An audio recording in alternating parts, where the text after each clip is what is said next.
Quero convidar você a abrir a palavra do Senhor, lá no livro de João,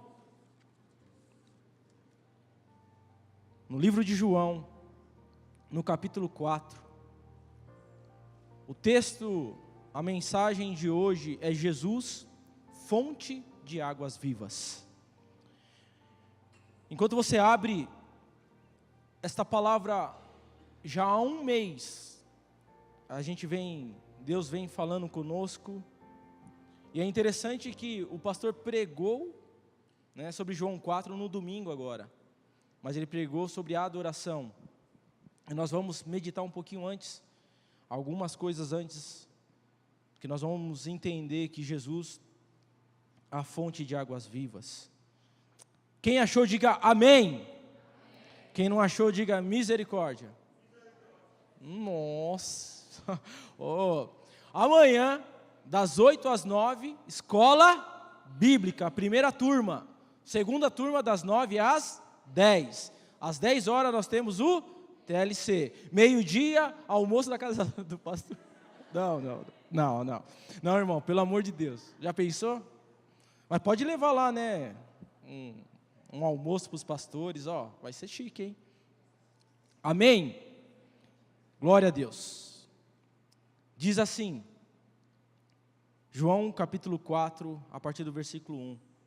Quando, pois, o Senhor veio a saber que os fariseus tinham ouvido a dizer que ele, Jesus, fazia e batizava mais que os discípulos de João, se bem que Jesus mesmo não batizava, e sim os seus discípulos, deixou a Judeia e se retirando-se outra vez para a Galiléia, e era-lhe necessário atravessar a província de Samaria, ou algumas traduções, e era necessário passar por Samaria. Chegou, pois, uma cidade samaritana chamada Sicar, perto da terra de Jacó, que dera ao seu filho José, e ali estava a fonte de Jacó. Cansado da viagem, assentara-se Jesus junto à fonte, e por volta da hora sexta, nisto veio uma mulher samaritana tirar água, e disse-lhe Jesus: dá-me de beber, pois os seus discípulos tinham ido à cidade comprar alimentos. Então lhe disse a mulher samaritana: como sendo tu judeu, pedes de beber a mim, que sou mulher samaritana? Porque os judeus não se dão com os samaritanos. Replicou-lhe Jesus: se conheceras o dom de Deus, e quem é que te pede dar-me de beber, tu lhe pedirias, e lhe te daria água viva. Respondeu-lhe ela: Senhor, tu não tens como atirar, e o poço é fundo. Onde, pois, tens águas vivas? És tu, porém, maior do que Jacó, o nosso pai, que nos deu esse poço do qual ele mesmo bebeu, e bem assim os seus filhos e o seu gado. Afirmou-lhe Jesus: quem beber desta água tornará a ter sede. Aquele, porém, que beber da água que eu lhe der, nunca mais terá sede. Pelo contrário, a água que eu lhe der será nele uma fonte a jorrar para a vida eterna. Disse-lhe a mulher: Senhor, dá-me dessa água, para que eu não tenha mais sede, e não precise vir aqui buscá-la. Amém? Fecha teus olhos, em nome do Senhor Jesus. Senhor Deus amado, mais uma vez, Senhor, nós somos gratos e te adoramos, Senhor, pelo teu grande mover nesta noite. Te louvamos porque o Senhor habita no meio dos louvores, e o Senhor nos tocou profundamente nesses louvores. Mas agora, Senhor, nós te pedimos, nós te suplicamos, fala ao nosso coração, Pai. Abre o nosso entendimento, Senhor. Ó Deus, abre os nossos ouvidos, Senhor, para que nós possamos ouvir a Tua palavra. Ó Deus, para que toda a mente aqui, Senhor, e todo o coração seja levado cativo até a Tua presença, Pai. Porque a Tua verdade, ela nos liberta. A Tua verdade, ela nos alimenta. A Tua verdade nos leva a toda a verdade, Senhor. Por isso, fala conosco. Ó Deus, que não seja como nós queremos, mas acima de tudo, seja como Tu queres, em nome do Senhor Jesus. Aleluia. Glória a Deus. Aleluia. É interessante que essa passagem, nós vamos ver algumas coisas no Evangelho de João. O Evangelho de João, ele se difere dos evangelhos sinóticos. Quem sabe o que é evangelhos sinóticos aqui? Escola bíblica. Os evangelhos sinóticos são Mateus, Marcos e Lucas. Por que eles são sinóticos? Porque eles têm a mesma visão, eles falam sobre os mesmos fatos de formas diferentes, eles narram os mesmos acontecimentos com uma ótica diferente. Já o Evangelho de João, ele se difere dos três evangelhos, e uma coisa que João vai abordar, que os três evangelhos deixam de lado, o quase você não se ouve falar nos evangelhos sinóticos a respeito de Jesus em Jerusalém, do ministério de Jesus em Jerusalém. Apenas 10% do Evangelho de João vai se coincidir com os relatos do Evangelho de sinóticos. O João vai falar a respeito do ministério de Jesus sobre Jerusalém. Se você for ver, pouco se ouve falar sobre os samaritanos nos evangelhos sinóticos. Nós vamos ouvir apenas em duas passagens, em Mateus 10, 5, no capítulo 10, versículo 5, onde Jesus, quando envia os seus discípulos, ele dá uma ordem, que eles vão anunciar o Evangelho, que eles não anunciem o Evangelho aos gentios, e nem entrem na cidade de Samaria. Há uma ordem de Jesus, no Evangelho de Mateus, para que eles não entrassem em Samaria. Agora, João vem trazendo a respeito de Jesus, agora falando sobre Samaria. E nós precisamos entender, quando nós falamos de Samaria, ou os samaritanos, Samaria, quando Israel dividiu-se politicamente, o reino de Israel, o reino de Salomão, se dividiu entre o reino do norte, entre o reino do sul. Quem sabe que isso aconteceu? Que o reino de Israel foi dividido. Depois que Davi morreu, quando Salomão assumiu o trono, o reino foi dividido entre o reino do norte, entre o reino do sul. No reino do norte, foi dividido em 10 tribos. No reino do sul, foi dividido em 2 tribos. Nós vamos ver que Omri, o rei de Israel, ele institui Samaria como a capital do governo do reino do norte. Então nós vamos ver que muitas vezes quando fala sobre reino do norte, fala sobre a capital de Samaria, nós vamos entender que ali se tornou a capital do governo do reino do norte. E em 722 a.C., os assírios tomaram Samaria, tomaram o reino do norte, levaram as 10 tribos cativo e deixaram alguns judeus em Samaria e levaram os demais judeus das 10 tribos do reino do norte para um lugar que hoje atualmente é chamado Iraque. E o que aconteceu? Ali começa uma jogada política. Uma coisa que é praticada desde os antigos tempos e é praticada até o dia de hoje. Os assírios, para se perpetuar no poder, eles entendiam que era necessário dividir para conquistar, dividir para enfraquecer. O que eles fizeram com os judeus de Samaria? Aqueles que ficaram em Samaria, eles trouxeram povos de outras regiões para que, por meio de casamento, se misturassem com os judeus. E daí nós temos uma raça mista. Nós temos uma raça agora que não é mais pura. E o judeu, ele zela muito pela pureza da sua raça, pela pureza da sua linhagem. Então nós vamos ver aqui que ele divide. Se você pensar nisso, como é que os muçulmanos estão dominando a Europa? Um grande profeta, um grande líder deles falaram que eles iriam conquistar a Europa sem dar um tiro. Eles iam conquistar. De que forma? Hoje você olha, a Inglaterra tem se tornado um país muçulmano, a França tem se tornado um país muçulmano, a Europa tem se tornado um país muçulmano. E como é que eles estão conseguindo fazer isso? Eles enviam homens para se casar com as mulheres. Quem sabe aqui das religião muçulmana, como é que é feito? A partir do momento que se casa, a educação é responsabilidade do pai. O pai educa o seu filho. O pai agora leva a sua religião adiante. E a mulher é colocada como uma reprodutora. É por isso que, mais ou menos em 1930, 35, a Alemanha será totalmente muçulmana. Porque há uma estratégia de dividir para se conquistar. E aí nós vamos olhando a figura que está por trás dos samaritanos. Eles foram divididos na sua crença, divididos na sua religião, e isso é muito triste. E hoje em dia a estratégia não mudou. Por quê? Atualmente, se você pensa que nós somos um país unido, se engana. É incrível como uma minoria organizada vence a maioria desorganizada.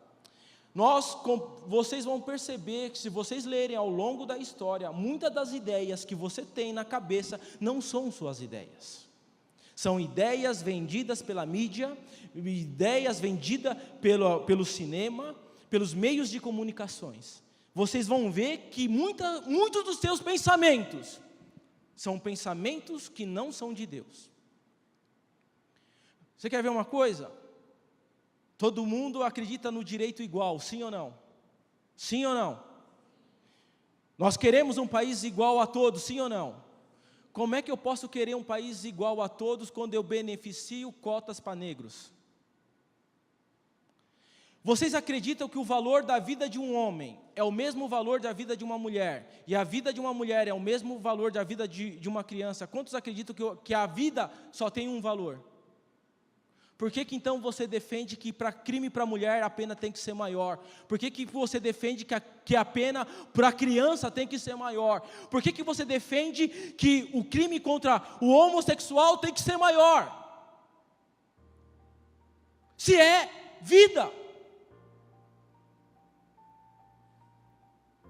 Você pensa, aí nós queremos nossos direitos. Porque o Brasil está fragmentado, dividido, para ser o quê? Governado. E aí a gente usa os nossos Facebook, e quando nós na verdade só estamos sendo o quê? Reproduzindo aquilo que eles estão colocando dentro de nós. Não pense em você que nós não estamos sob ataque. Assim como os judeus estavam sob ataque, nós estamos sob ataque. Os nossos valores como igreja estão sendo mudados lentamente e você não tem percebido. Você quer um exemplo disso? Quem assiste os Minions aqui? Levanta a mão aí. É engraçadinho ou não é? É engraçadinho? Pode falar, irmão. É engraçadinho. É bonitinho, não é? Mas qual é a missão dos Minions? Qual é a missão dos Minions? Achar o líder mais malvado para servir a ele. E aí, a gente traz isso para dentro da nossa casa. Os nossos filhos estão vendo, os Minions são legais, são engraçadinhos, mas eles querem servir o mal, então o mal é legal. O mal é legal. Você quer ver como é que o mal é legal? Velozes e Furiosos. Qual é o enredo da história? É um cara que é da agência, um policial, e o que ele faz? Ele vai investigar uma gangue de carros. E aí ele conhece a gangue de carros, se apaixona pelo estilo bandido de vida. E o que acontece? Ele troca de lado, porque ser mal é legal. Sim ou não? Detona Ralph. Quem assistiu Detona Ralph aqui? Qual é o lema do Detona Ralph? Quando eles estão lá na reunião dos vilões, o que eles falam? Eu sou mal, eu não sou bom, e isso não é mal. Eu sou mal, e é tudo o que sou. Sou mal e sempre serei mal, e isso é bom. Diante dos nossos olhos, há uma desconstrução do bem, há uma desconstrução dos valores cristãos. Está lá, está diante dos nossos olhos. Só que a gente não consegue perceber, sabe por quê? Porque há todo um marketing para colocar véus nos nossos olhos, para que a gente não possa perceber como o mundo está mal. Antigamente, se você falasse de separação dentro da igreja, era escândalo. Hoje, separação na igreja é a coisa mais natural do mundo. Sim ou não? A gente começa a agir como se as coisas fossem, está tudo bem. Porque há uma mistura, porque a partir de hoje, cada um fala assim, eu acredito nisso, a minha forma de acreditar é assim, eu tenho a minha verdade. Ah, não, mas a minha verdade é essa, mas a sua verdade é aquela. Peraí, se cada um tem a sua verdade, a verdade não é absoluta. Se a verdade não é absoluta, ela não pode ser verdade. Você quer ver uma coisa que me deixou estarrecido, irmãos? Como pastor, eu fiquei muito triste. Quem assistiu aqui a Fórmula da Água? Que filme bonito, né? Maravilhoso. Ela se relaciona com quem? Com um animal. A palavra do Senhor fala que o homem não se deitará com o animal. A história é linda, mas é um animal. Olha a que ponto chegamos, que um animal consegue entender mais o ser humano do que o próprio ser humano. Isso é tirar a imagem e semelhança de Deus.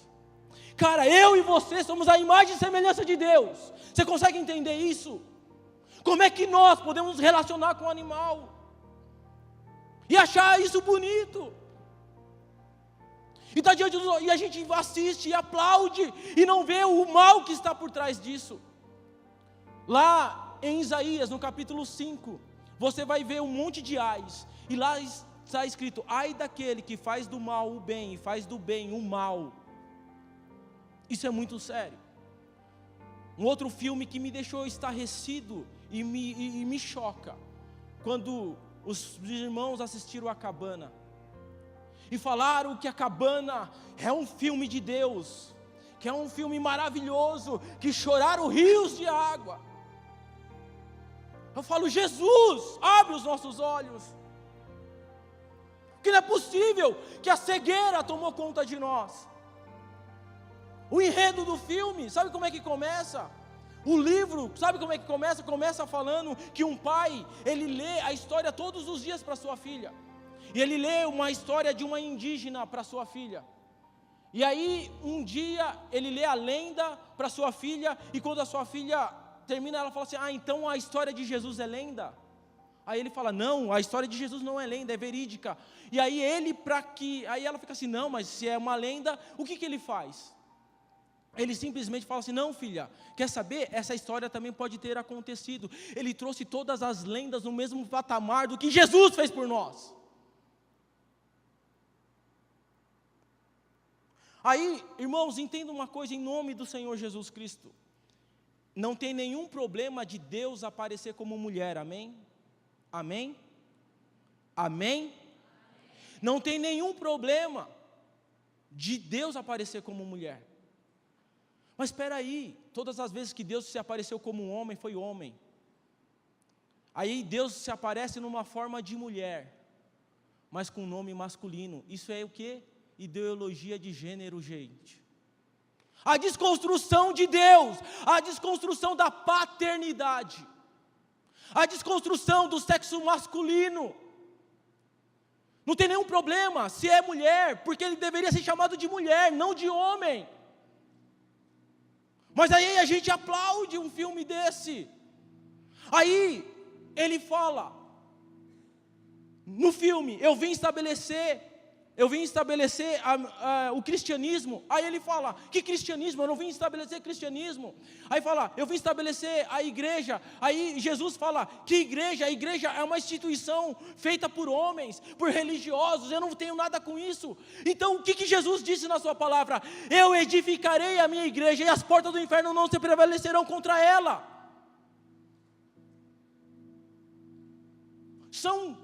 Esse livro é tão herético, esse filme é tão herético, que muitos pastores dessa nação endeusaram este livro, e talvez você possa estar aí torcendo o nariz, porque você não lê a Bíblia.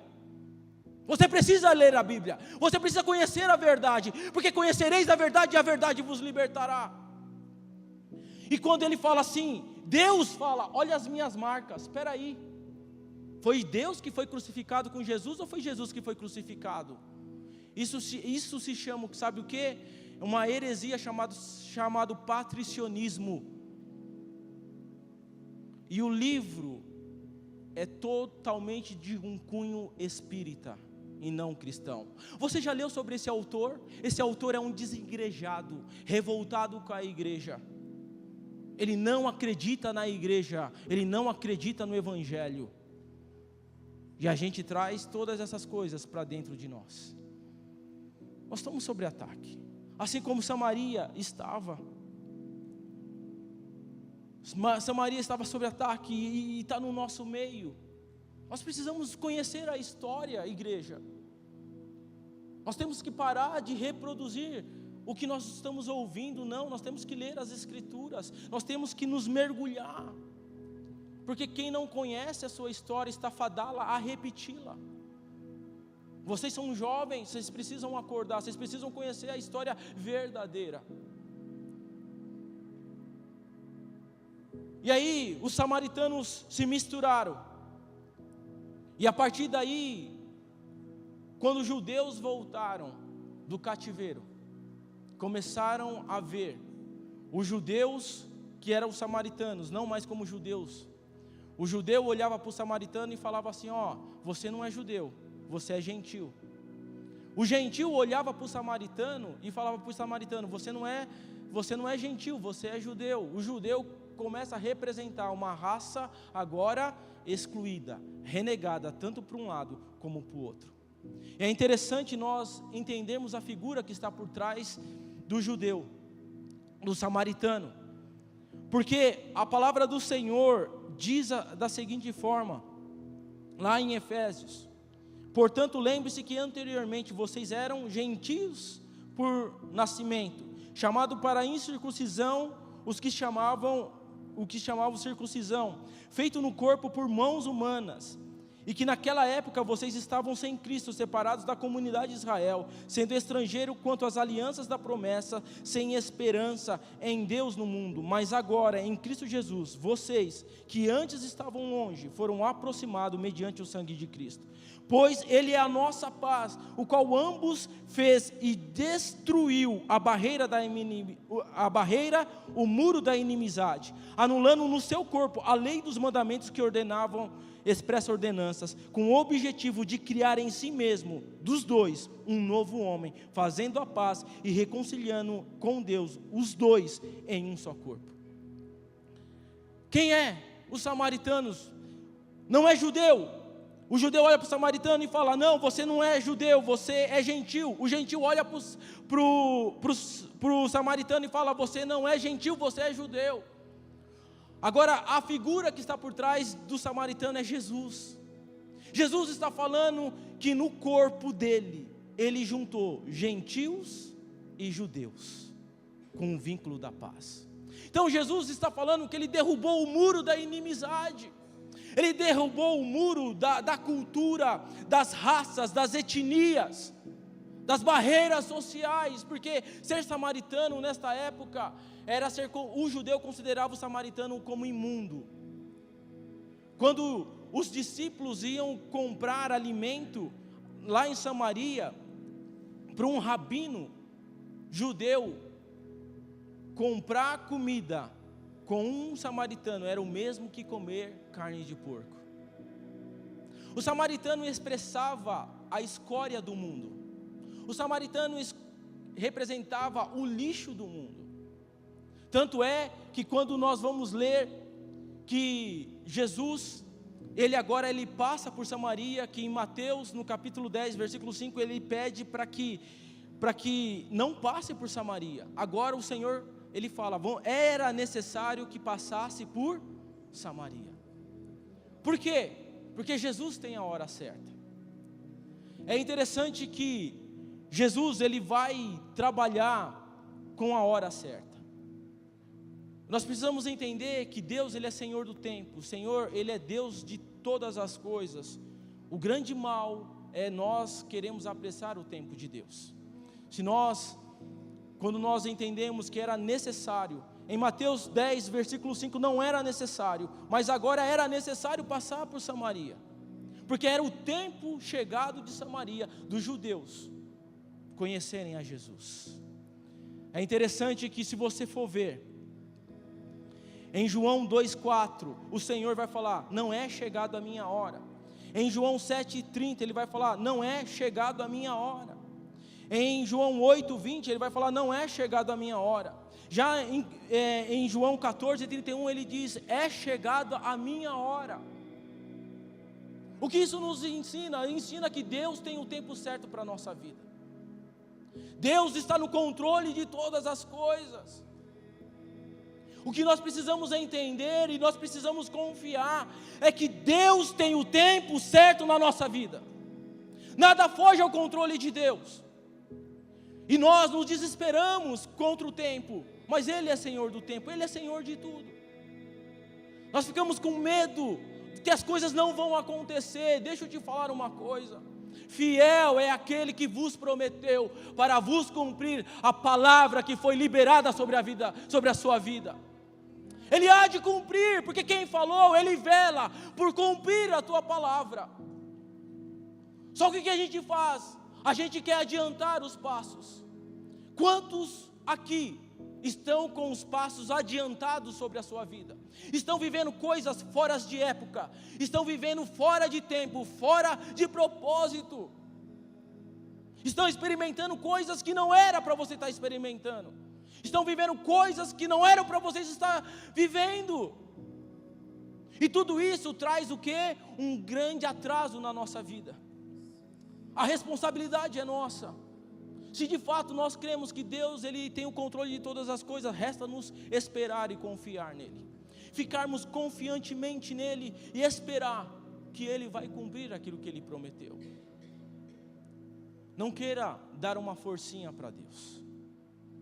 Quantas jovens e jovens estão atrasando o seu futuro porque querem uma coisa antes do tempo. E não tem coisa pior do que criança mimada. Eu quero, tem que ser agora, porque eu quero, tem que ser agora, porque se não for, eu vou sair de casa, eu vou me matar. A gente ri, mas a gente devia chorar, porque nosso dia a dia é desse jeito. Deus, se o Senhor não fizer, eu vou sair da tua presença. Deixa eu te falar uma coisa. Ele fazendo, Ele é Deus. Ele não fazendo, Ele continua sendo Deus. Ainda que a figueira não floresça, ainda que não haja fruto na videira, ainda que não há ovelhas no curral e nem boi nos pastos, todavia me alegrarei do Senhor, meu Deus, que é o autor da minha salvação. Nós precisamos nos alegrar em Deus, com ou sem. Por isso que Paulo falou, eu aprendi a ser alegre, tanto na alegria, eu aprendi a ser suficiente, tanto na alegria como na tristeza, como tanto na fartura como na escassez, porque eu posso todas as coisas naquele que me fortalece. Esta palavra, ela é a verdade. Então, o Senhor tem o tempo certo, o Senhor reconcilia no seu corpo os judeus e os gentios num só corpo, através da figura samaritana. Era necessário passar por Samaria, porque era chegada a hora. É a hora deles conhecer o dom gratuito de Deus. É interessante que o Senhor, Ele chega para a mulher samaritana, e Ele vai pedir água. E era uma hora sexta. No calendário romano, isso significa que era entre 11 e meio-dia. Normalmente as mulheres iam buscar a água na parte da manhã, quando o sol estava fraco, ou quando o sol tinha se posto, porque aí o sol já não havia mais o calor. Mas esta mulher, ela foi buscar água ao meio-dia. O que faria uma mulher buscar água num sol pesado, num calor tremendo? É porque fatalmente a vida dela era uma vida, nós não podemos afirmar com certeza. Alguns estudiosos dizem que ela era prostituta e por causa do seu comportamento ela era discriminada. Para ela não ser discriminada, ela ia buscar água naquele horário. Jesus, era necessário passar por Samaria para ter um encontro com uma mulher que era discriminada, que era deixada à margem. Imagina, os samaritanos já eram deixados à margem, e imagina ainda sendo talvez prostituta, porque nós vamos ver que ela tinha 5 maridos, já teve 5 maridos, mas daqueles 5 maridos, nenhum era. Ela era marginalizada, ela era discriminada pelos próprios samaritanos. Isso faz nos pensar que muitos dentro da igreja são discriminados. São discriminados às vezes pelo seu poder aquisitivo, são discriminados porque não fazem parte da turma, são discriminados porque às vezes não atendem às expectativas dos outros. Mas a boa notícia, Jesus veio para aqueles que não são. Jesus veio para aqueles que foram rejeitados, porque os bons não precisam de médico. O que nós precisamos entender, igreja, nós temos que parar de discriminar, porque nós temos um padrão, um falso padrão nosso, que nós olhamos para o irmão e falamos assim: graças a Deus que eu não sou como fulano, graças a Deus que eu não sou como ciclano, graças a Deus que eu não sou como Beltrano. Quem disse que o fulano e o Beltrano é o meu padrão?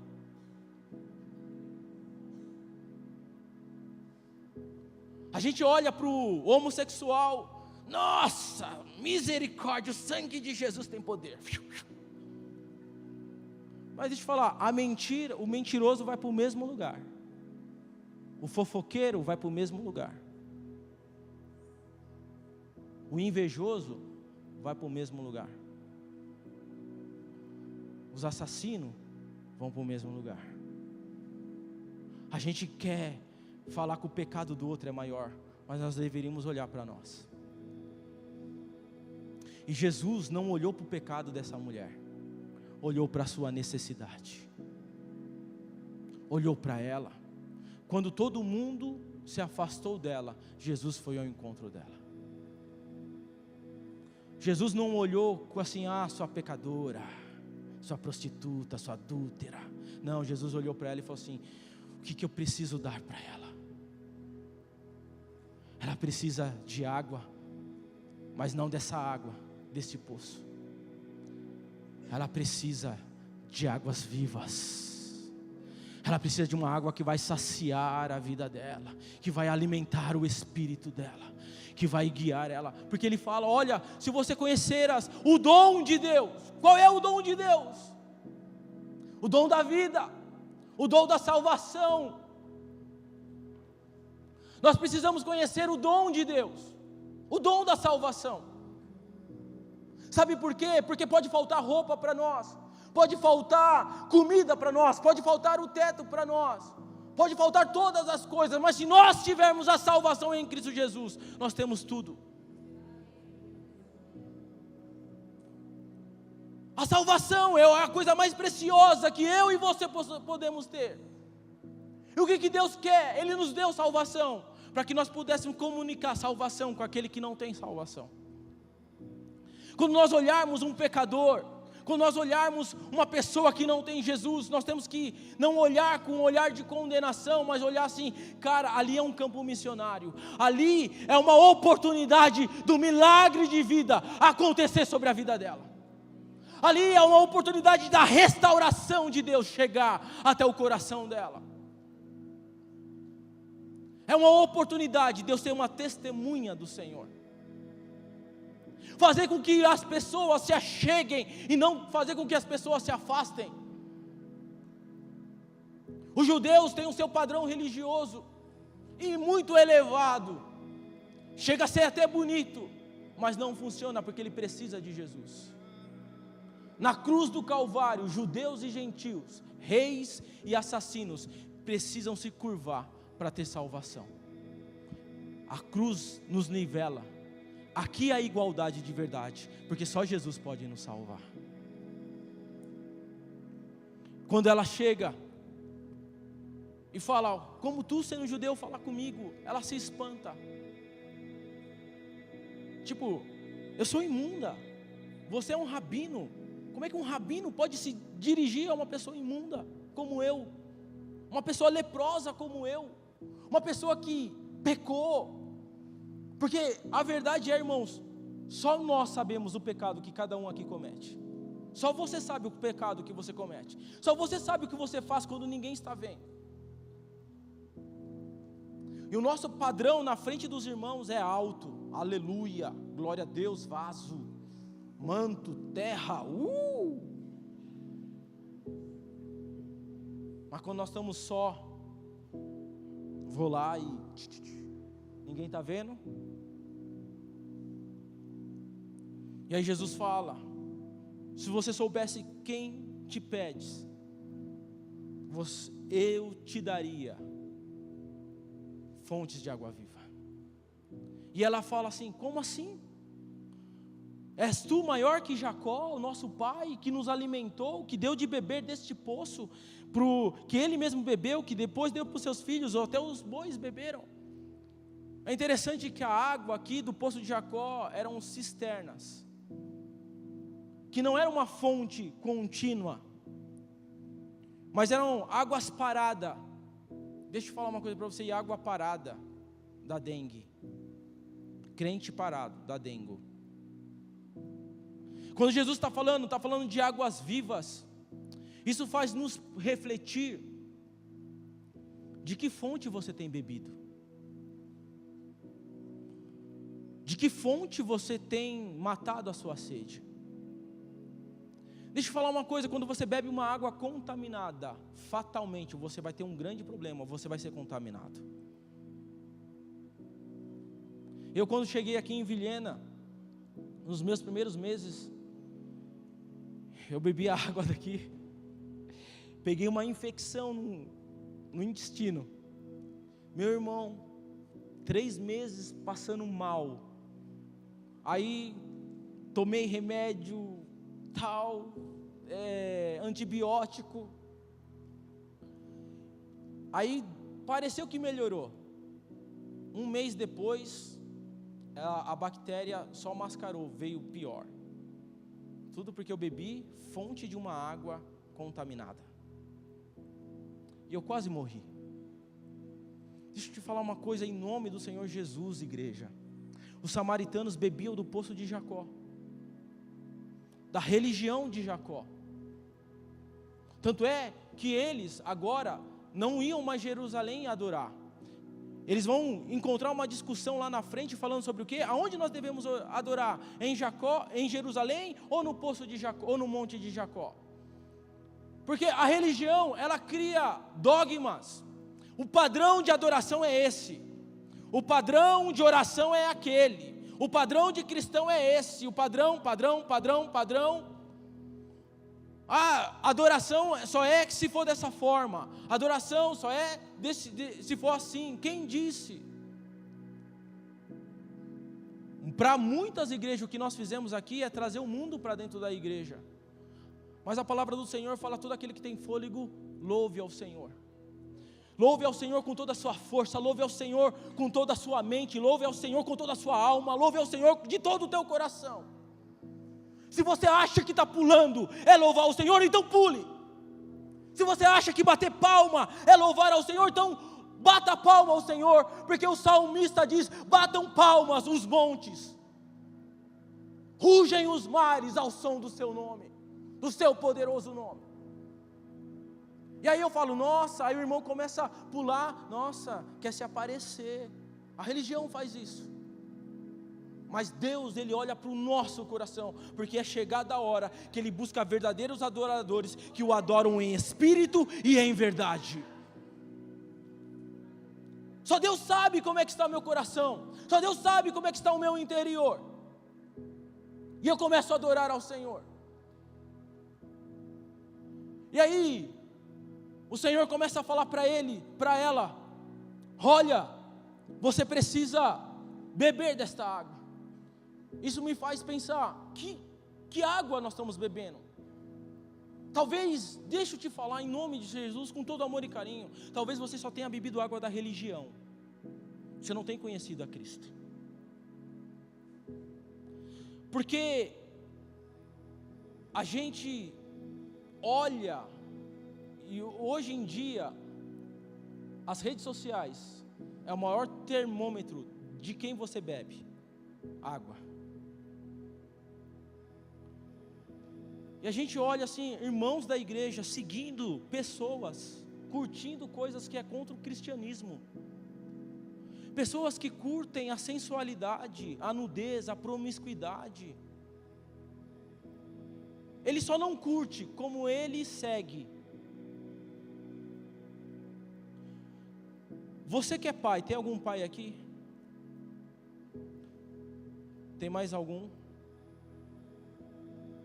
Eu queria que você olhasse o Twitter dos seus filhos. Eu queria que você olhasse o Instagram dos seus filhos. É mulher nua, é homem nu, é promiscuidade, é orgia, são as coisas mais incabíveis.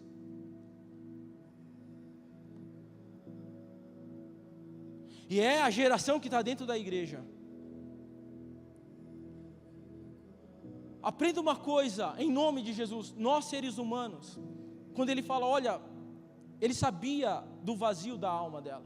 A palavra do Senhor lá em Eclesiastes, no capítulo 3, versículo 11, diz que o Senhor colocou no coração do homem a eternidade.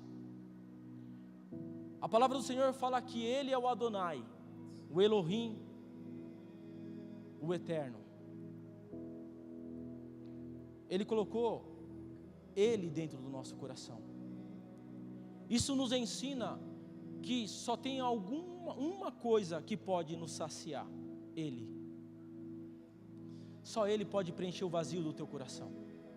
Só Ele pode preencher o vazio existencial que cada um de nós temos. Só Ele pode nos dar o sentido da vida.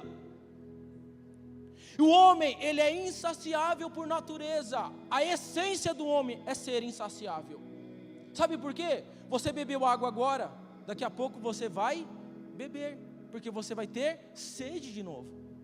Você comeu, daqui a pouco você vai ter o quê? Fome, porque você precisa comer de novo. E com o pecado e com as coisas não é diferente. A nossa estrutura é insaciável.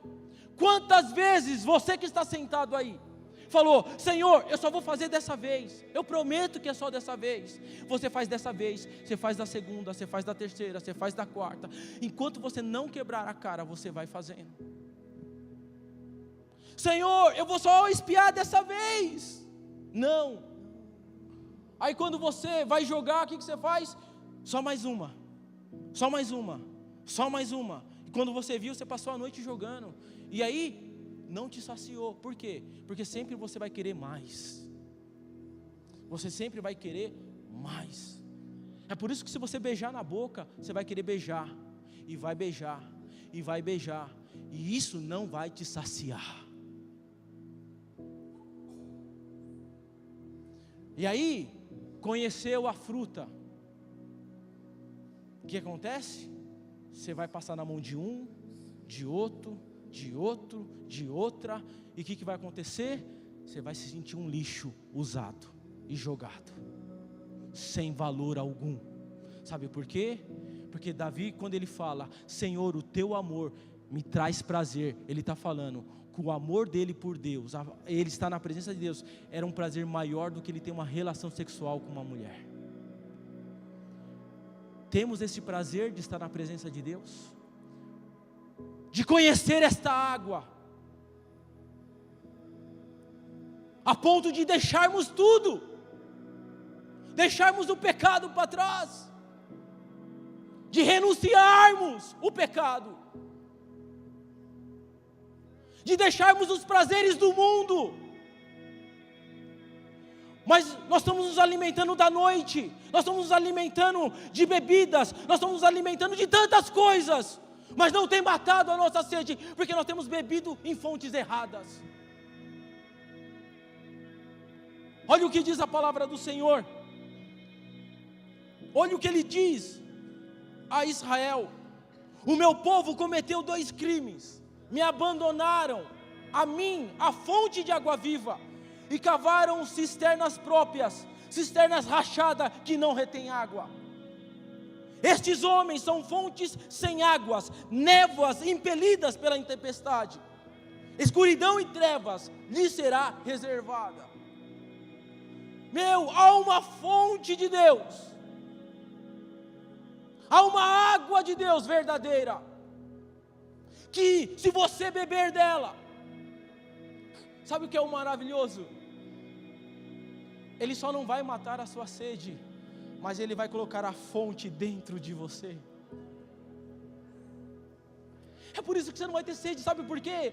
Porque o que é fonte? Vai jorrar sempre, vai jorrar. E quando você descobrir de Deus, aí você vai ver que tem mais de Deus. E quando você se descobrir mais de Deus, você vai descobrir que tem mais de Deus. E aí você vai conhecendo Ele, e você vai se aproximando dEle. E cada vez que se aproximar dEle, você vai ver que Ele é maior do que você pensa. Ele não é a religião que te apresentaram, porque Ele é um Deus vivo, Ele é um Deus real, Ele é um Deus verdadeiro, um Deus que se importa com você, um Deus que dá valor para você. Deixa eu falar uma coisa muito importante. Quando Ele nos fez, quando Ele chegou para a natureza, Ele falou assim: terra, produza sementes, produza árvores, produza plantas. Quando Ele chegou para o mar e falou: mar, produza peixes, produza grandes animais aquáticos. Terra, produza animais vertebrados, invertebrados, produza aves, produza pássaros. Mas quando Ele chegou para nos fazer, Ele não falou: terra, faça o homem. Ele não disse: olha, água, faça o homem. Não, Ele falou assim: façamos o homem a nossa imagem e a nossa semelhança. Louvado seja Deus. Você já parou para pensar que de todas as criações do universo, o único que se parece com Deus, o único que reflete a imagem de Deus, é eu e você? Sabe por quê? A gente só associa as coisas para que a gente tenha imagem, para aquilo que tem valor. César, quando ele olhou a moeda, e ele falou assim, Jesus falou: de quem é essa caricatura na moeda? É de César, dá a César o que é de César. Por que César associou a sua imagem ao dinheiro? Porque para ele era o dinheiro que tinha importância. E tudo aquilo que tem importância, a gente quer associar à nossa imagem, a gente quer que a nossa imagem seja atrelada a algo importante, e hoje todo mundo quer ter uma imagem importante. É interessante que nas Olimpíadas do Rio, um nadador norte-americano, ele fez uma sabotagem e inventou uma mentira. No dia seguinte descobriram a mentira. E o que as empresas fizeram? Desassociaram da imagem dele, porque eu não quero associar a minha imagem com um mentiroso. Cara, Deus associou a imagem dele comigo e com você, para te dizer que você tem valor para Ele. Não é o valor que um homem dá, não é o que uma noite de prazer pode te dar, não é o que um copo de bebida pode te dar, não é o que as mulheres podem te dar, não é o que os homens podem te dar, mas Ele dá valor por aquilo que você é, porque você é a imagem e semelhança de Deus. Aquela mulher estava toda quebrada, aquela mulher estava toda envergonhada, mas Ele foi ao encontro dela e restaurou o valor dela, restaurou a vida dela. E Deus nesta noite quer restaurar o seu interior. Deus quer restaurar a sua vida, independente de onde você tem andado, independente de onde você tem bebido. O Senhor te faz um convite hoje: venha beber da verdadeira fonte de água viva, que é Jesus Cristo. Se coloca de pé na presença do Senhor.